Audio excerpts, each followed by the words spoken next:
POCSO കേസിൽ മുൻ police ഉദ്യോഗസ്ഥനും motivational സ്പീക്കറുമായ Philip Mambad കസ്റ്റഡിയിൽ. 16-കാരിയുടെ പരാതിയിലാണ് നിലമ്പൂർ പോലീസ് ഫിലിപ്പ് മമ്പാടിനെ കസ്റ്റഡിയിലെടുത്തത്. 2025 സെപ്റ്റംബറിൽ കാസർഗോഡ് കൊണ്ടുപോയി പീഡിപ്പിച്ചു എന്നാണ് പരാതിയിൽ പറയുന്നത്. വിവരങ്ങളുമായി ശിവദാസ് ഒപ്പം ചേരുന്നു. ശിവദാസ്, എന്താണ് പരാതി?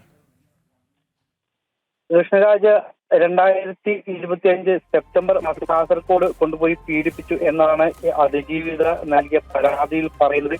സംഭവത്തിൽ ഫിലിപ്പ് മമ്പാട് അദ്ദേഹം ഒരു മുൻ പോലീസ് ഉദ്യോഗസ്ഥനാണ്. അതോടൊപ്പം തന്നെ ലഹരി ബോധവൽക്കരണ ക്ലാസ് നടത്തിയിരുന്ന വ്യക്തി കൂടിയാണ്. അതുപോലെ ഒരു മോട്ടിവേഷണൽ സ്പീക്കർ കൂടിയാണ്.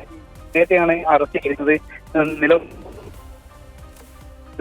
അതിജീവിത ചേവായൂർ പോലീസ് നൽകിയിരുന്നത്. അതിന്റെ അടിസ്ഥാനത്തിൽ പോലീസ് അന്വേഷണം നടത്തി. അതിനുശേഷമാണ് കസ്റ്റഡിയിൽ ഇന്ന് വൈദ്യപരിശോധന അടക്കമുള്ള നടപടികൾ പൂർത്തിയാക്കി ഇപ്പോൾ അറസ്റ്റ് രേഖപ്പെടുത്തി.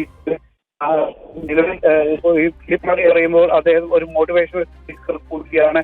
അദ്ദേഹത്തിന്റെ മോട്ടിവേഷണൽ ക്ലാസ് നിരവധി വ്യൂവേഴ്സ് ആണ് യൂട്യൂബിൽ അടക്കമുള്ളത്. ഇത്തരത്തിലുള്ള ഒരു വ്യക്തിയെ കൂടിയാണ് ഇപ്പോൾ അറസ്റ്റ് ചെയ്തിരിക്കുന്നത്. ഈ പെൺകുട്ടി അതിജീവിത ഒരു മാനസിക വെല്ലുവിളി നേരിടുന്ന പെൺകുട്ടി കൂടിയാണ്. ഈ ഫിലിപ്പ് മമ്പാടിന്റെ വീട്ടിൽ താമസിച്ചിരുന്നു. കൗൺസിലിംഗിന് വന്ന സമയത്ത് ആയിരുന്നു വീട്ടിൽ താമസിച്ചിരുന്നത്.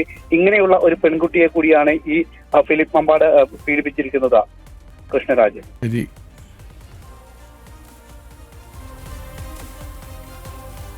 പോക്സോ കേസിൽ മുൻ പോലീസ് ഉദ്യോഗസ്ഥനും മോട്ടിവേഷൻ സ്പീക്കറുമായ ഫിലിപ്പ് മമ്പാട് കസ്റ്റഡിയിലായിരിക്കുന്നു. വിവരങ്ങൾ നൽകുകയായിരുന്നു ശിവദാസ് കന്മ.